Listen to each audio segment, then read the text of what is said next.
Welcome to icon politics. నేను హరిత. KTR arrest పై రకరకాల వాదనలు వినిపిస్తున్నాయి. రేవంత్ రెడ్డి గారు చాలా సీరియస్ గా ఉన్నారు ఈ అంశంలో. ఇక్కడ 55 కోట్లు ట్రాన్స్ఫర్ చేశారు, 600 కోట్లు డీల్ ఇది మొత్తం.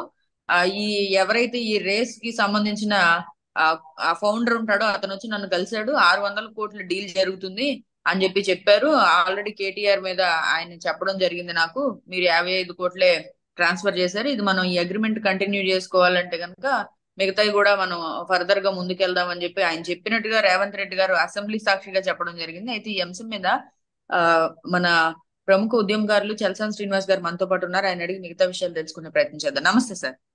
నమస్కారం అండి. సార్, ఈ ఈ నాయకులు మనం ప్రజలందరూ అధికారం మూటగట్టి వీళ్ళకి ఇస్తుంటే వీళ్ళు విచ్చలవిడిగా వాళ్ళకి నచ్చినట్టు పరిపాలన చేసుకుంటా ప్రజాధనాన్ని ఇలా దుర్వినియోగం చేయడం మీ కామెంట్ ఏంటి సార్? మొట్టమొదటిగా అండి, భారత రాజ్యాంగం ఇచ్చిన హక్కులు ఏంటంటే ఈ ఎమ్మెల్యేలకు కానీ మంత్రులు కానీ మిగతా వాళ్ళకి కానీ, ఎమ్మెల్యేలకు అయితే కేవలం ప్రజా సమస్యల్ని అసెంబ్లీలో ఆ, నివేదించి కొత్త చట్టాలు చేయటం లేదా ఉన్న చట్టాలు సవరించడం, ప్రభుత్వ దృష్టి తీసుకెళ్ళటం, అలాగే మిగతాది ఏదైనా ఉంటే అక్కడ అధికారుల దృష్టి తీసుకెళ్ళటం మాత్రమే. వాళ్ళకేం రూలింగ్ చేసే పవర్స్ లేవు. అలాగే um, chief minister is first among the ministers. ఇప్పుడు చీఫ్ మినిస్టర్ అందరూ రాజుల కింద, ఎమ్మెల్యేలు సామంత రాజుల కింద, ప్రైమ్ మినిస్టర్ చక్రవర్తి కింద మారిపోయారు. ఉమ్, ఈ కాన్సన్ట్రేషన్ ఆఫ్ పవర్స్ చాలా అది దుర్వినియోగం చేస్తున్నారు. పరిణితి చెందిన ప్రజాస్వామ్యం కింద మన ఇండియా ఇంకా అవ్వట్లేదంటే దురదృష్టకరం. సరే, దాంట్లో అది పైన ఆవు చేలో మేస్తుంటే దూడ గట్టు మీద మేస్తున్నాన్ని, అది కేంద్రంలో ఎలా సాగుతుందో అదానిగా దాంతో నేను పోల్చలేనండి. దీని మీద 100,000 రెట్లు ఎక్కువ దుర్మార్గమైన కుట్రలో కేంద్రంలో గత దశాబ్దంగా సాగుతుంది. అది వేరే సంగతి. ఇక తెలుగు రాష్ట్రాలకు వస్తే ఇవాళ విచ్చలవిడిగా డబ్బులు వాళ్ళదనుకునే సిద్ధాంతంతో నిర్ణయాలు తీసుకోవడం జరుగుతుంది. ఇవాళ కార్ రేసింగ్ ఏదైతే ఉందో, 55 కోట్ల రూపాయలు దాదాపు అగ్రిమెంట్ ఏదన్నా ఉన్నా అది దానికి రిలీజ్ చేసేయటం, ఇవన్నీ చూస్తేనండి ఉమ్, అసలు అధికార వ్యవస్థ ఏం చేస్తుంది. ఇప్పుడు కేటీఆర్ గారు ఏం చేస్తున్నారంటే అధికార వ్యవస్థ మీద నేను అంటే అపధర్మ ప్రభుత్వం అనేది లేకపోయినా ఎన్నికల్లో వచ్చిన అనౌన్స్ చేసిన సమయంలో కొన్ని కార్యక్రమాలు చేయకూడదు. ఉమ్, దానికి ఎవరు బాధ్యత వహించాలి? ఐఏఎస్. ఐఏఎస్ అండి.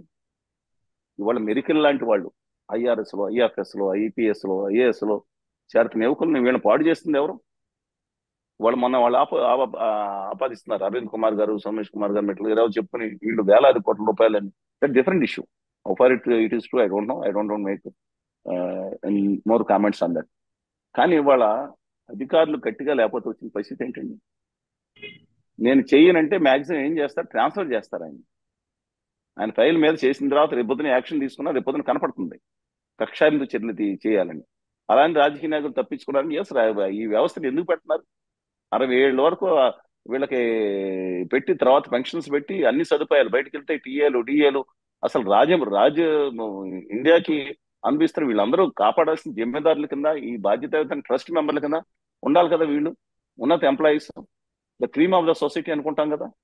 ఉమ్. నేను ఖచ్చితంగా రెస్పెక్ట్ ఇస్తాను రాజకీయ నాయకుల కంటే కూడా. ఐపీఎస్, ఐఏఎస్, ఐఆర్ఎస్ న్యాయాధికారులకి నేను నిజంగా నేను వాళ్ళకి ఖచ్చితంగా రెస్పెక్ట్ ఇస్తాను. ఎందుకంటే వాళ్ళు ట్రస్టీస్. రాజకీయ నాయకులు 5 సంవత్సరాలు ట్రస్టీలు అయితే వీళ్ళు వ్యవస్థకి ట్రస్టీలు. 30 సంవత్సరాలు పనిచేస్తూ ఉంటారు కదా వీళ్ళు. వ్యవస్థకు ట్రస్టీలుగా ఉండాల్సిన బాధ్యత వీళ్ళ మీద ఉంది. కానీ దాన్ని పాటించట్లేదు. సరే, ఇప్పుడు దాంట్లో అన్యాయం జరిగిందా లేదంటే అక్రమం జరిగిందా న్యాయస్థానం తేల్చాలి. మీరు నేను కాదండి. చాలా మంది మీడియా వాళ్ళు ఈ ఆరునాబ్ గోస్వామి గారు అయితే ఆయనే ఇండియా వాంట్స్ నో అని గట్టిగా, ఆ సౌండ్ ఎంత సౌండ్ వస్తారంటే మా దగ్గర కొన్ని అరుస్తా ఉంటే ఆ చెవులు బదలైపోతా, అలా 4 రెట్లతో అరుస్తా ఆయన ఆయనే ఆరోపణలు చేస్తారు. ఆయనే ఆ, విచారణ చేస్తారు. ఆయనే న్యాయమూర్తి అవుతారు. తర్వాత శిక్ష ఏంటో ఆయనే విధిస్తారు. శిక్ష ఎలా ఇయ్యాలో కూడా ఆయన చెప్పి శిక్ష కూడా వేసేస్తానికి సిద్ధపడతారు. ఇంకా ఆయన ఉమ్. వెళ్ళి ఉరితాటి దగ్గర కూర్చొని అవుతారు అనమాట. ఏంటండి ఇది? మీడియా డెఫినెట్ గా తీసుకురావాల్సిన అవసరం ఉంది. బియాండ్ దట్ ఫైనల్ గా కాదు. అందువల్ల నా ఉద్దేశం ప్రకారం న్యాయస్థానంలో విచారణ చేయమనండి. కానీ దీంట్లో ఒకటి నేను కేటీఆర్ గారు కానీ మిగతా వాళ్ళు మన హరీష్ రావు గారిని కూడా అరెస్ట్ చేయటం, కోర్టులు ఇవ్వటం. వీళ్ళ కేటీఆర్ గారి మీద ఎందుకని గవర్నర్ గారు అనుమతి కోరారో నాకు తెలియదు. కేటీఆర్ గారు ఒక మాజీ మంత్రి, ఒక ఎమ్మెల్యే, శాసనసభలో ప్రతిపక్ష హోదా వాళ్ళ నాన్నగారికి ఉంది. ఆయన కేబినెట్ హోదా కూడా లేదు. కానీ ఆంధ్రప్రదేశ్ లో రాష్ట్ర ముఖ్యమంత్రిగా ఉన్న చంద్రబాబు నాయుడు గారికి కేబినెట్ హోదా, అంటే ఒక ప్రతిపక్ష నాయకుడికి కేబినెట్ హోదా ఉంది, ఒక మంత్రి హోదా లాంటి.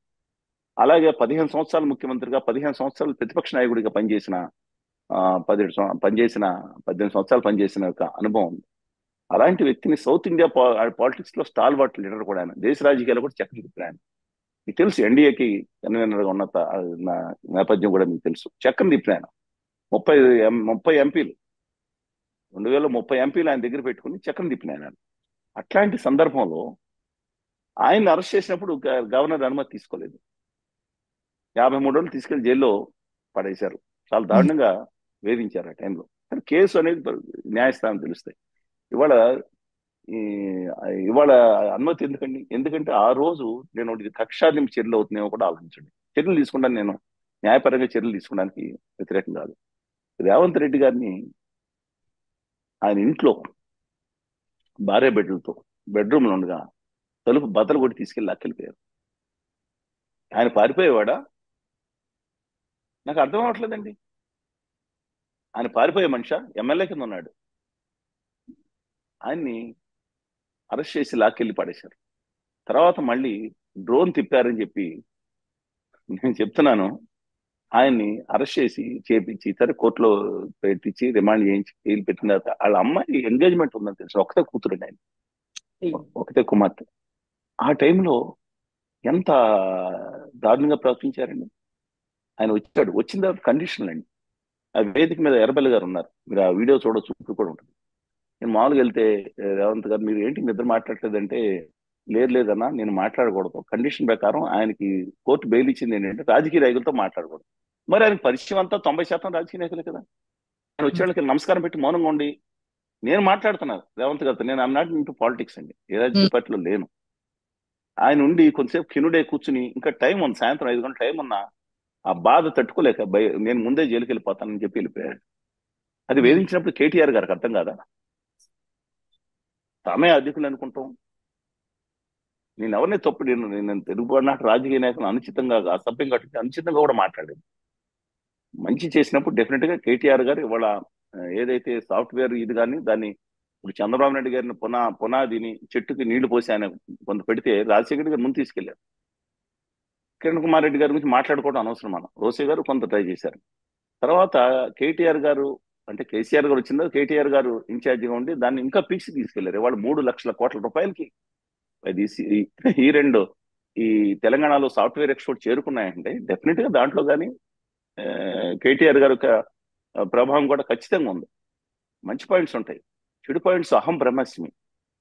డబ్బుతోనూ కానీ అధికారం ఉంది కదా అని అది తీసుకుంటే ఆయన కొంత దూరం అయిపోయారు అని నా అభిప్రాయం కేటీఆర్ గారు. ఎందుకంటే హరీష్ రావు గారు ప్రజలతో చర్చలు ఉన్నప్పుడు అధికార వ్యవస్థ అంతా ఆయన చేతులు కేంద్రీకరణ అయిపోయినప్పుడు, వాళ్ళ నాన్నగా సీరియస్ గా తీసుకున్నప్పుడు, ఆయన అప్పుడప్పుడు గెస్ట్ అపీరెన్స్ ఇస్తున్నప్పుడు, గౌరవ ముఖ్యమంత్రిగా ఉన్నప్పుడు వారు కేటీఆర్ గారి మీద పరిపాలన భారం మొత్తం పడింది. మైనస్ జరుగుతాయి, ప్లస్ జరుగుతాయి, కొంత తెలియ జరుగుతాయి, కొంత తెలిసి జరుగుతాయి. అందువలన కానీ అహం నెత్తి మీద ఎత్తుకోకుండా చూసుకోవాల్సిన బాధ్యత ఆయన. ఎందుకంటే అన్నలు చదువుకుని వచ్చారు విద్యార్థికులు ఆయన. అలాగే రేవంత్ రెడ్డి గారు కూడా ఆయన బాధ నిజంగా చెప్తున్నాడండి, చాలా బాధపడ్డాడు. దమ్ముండి ధైర్యంగా నిలబడి వచ్చినాడు. ఈ కాంగ్రెస్ పార్టీలో అంత ఎగటం అంటే మామూలండి. పాతకాపులు కమిటెడ్ ఫర్ పార్టీ. భట్టి గారు కానీ, ఉత్తమ్ కుమార్ రెడ్డి కానీ, మేము భావించే ఉత్తమ్ కుమార్ రెడ్డి గారు కానీ, కోమటిరెడ్డి గారు అంటే అటు ఇటు జంప్ చేస్తా అన్నారు. సరే, వారైనా కాంగ్రెస్ పార్టీలో ఉన్నారు చిరకాలంగా. దామోదర్ రాజ నరసింహ గారు కానీ, వీళ్ళందరూ కూడా లాంగ్ స్టాండింగ్ అండి. వాళ్ళందరినీ యాస్పిరేషన్స్ దాదాపు 2014లో 9 మంది కన్ఫర్డ్ ముఖ్యమంత్రులు, 5 ఆర్ఎస్సీ ముఖ్యమంత్రులు, 3 వెయిటింగ్ లిస్ట్ ముఖ్యమంత్రులు ఉండేవారండి. అందరూ, గీతారెడ్డి గారు అందరూ కూడా యాస్పిరెంట్సే. దుద్దెల్లి శ్రీధర్ బాబు గారు కూడా అవుతారనుకున్నారు. ఏమైంది, కాంగ్రెస్ పార్టీ ఓడిపోయింది ఆ రోజులో. అందువలన ఇవాళ కూడా అన్ని ముఖ్యమంత్రులు రెడీ. ఇప్పుడు పొంగులేటి శ్రీనివాసరెడ్డి గారు వచ్చారు ముఖ్యమంత్రి పదవి కోసం కొత్తగా. వీళ్ళందరినీ తట్టుకుని ఆయన నిలబడుతున్నాడు. ఇవాళ అడ్మినిస్ట్రేషన్ సాధ్యమంత వరకు చేయగలుగుతున్నాడు. తప్పులు లోపాలు ఉన్నాయి, హామీలు పూర్తిగా అమలు కాకుండా వేరు కంటే. ఇవాళ మీరు దాని మీద దృష్టి పెట్టండి రేవంత్ రెడ్డి గారు. Humble request you. ఎందుకంటే ఇవాళ మీరు డెఫినెట్ గా యాక్షన్ తీసుకోండి, కానీ అది కక్ష సాధింపు ఉండకూడదు. మిమ్మల్ని డెఫినెట్ గా మేము కుటుంబాన్ని కూడా వేధించారు. We are with you on on that issue, definite గా చెప్తున్నాను నేను. కానీ ఇది పరిపాలన మీద కాన్సన్ట్రేషన్ కోల్పోతున్నారేమో ఆలోచించుకోండి. డెఫినెట్ పని చట్టం తన కానూన్ కా హాత్ లంబా హై, తన పని తను చేసుకున్నాడు. Let it let it be. అందువలన అందుకని నా హంబుల్ రిక్వెస్ట్, చాకుల్ లాంటి అధికారులు చూడండి, ఐఆర్ఎస్లు ఎంత గొప్ప వాళ్ళు వస్తారు రాజకీయ. వాళ్ళు నేను తొప్పట్ను, ఏదో 5% లోపం ఉన్నట్టు, మిగతా 90-95% నిజాయితీతో కట్టుబడి వస్తారు. చేయలేకపోతున్నారు ఈ రాజకీయ నాయకులు. కక్ష సాధింపులు పాల్పడుతున్నారు రాజకీయ నాయకులు. అది ఆ రోజు అక్కడ జగన్మోహన్ రెడ్డి గారి టైంలో కానీ, అంతకుముందు టైంలో కానీ ఎవరు చేసినా, బ్రహ్మానంద రెడ్డి గారి టైంలో నుంచి అనేక సార్లు చూస్తా ఉన్నాం ఉమ్మడి రాష్ట్రంలో.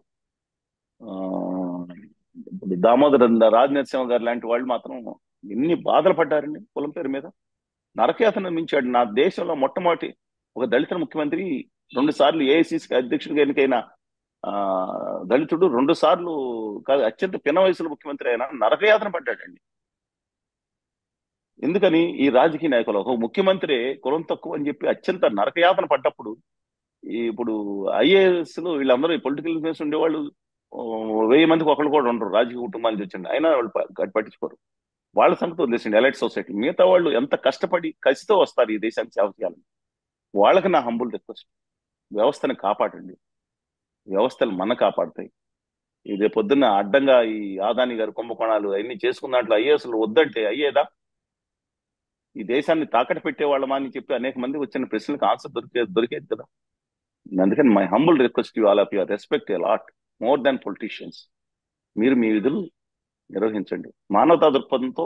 మీరు ఏదన్నా చర్యలు తీసుకుని మంచివాళ్ళు దానికి అనుకుంటే that's issue. That's it. Right sir, ఈ అంశం మీద మీ స్పందన తెలియజేసినందుకు thank you so much sir. తిరిగి మరొక అంశంతో మళ్ళీ కలుగుతాం సార్. Thank you sir.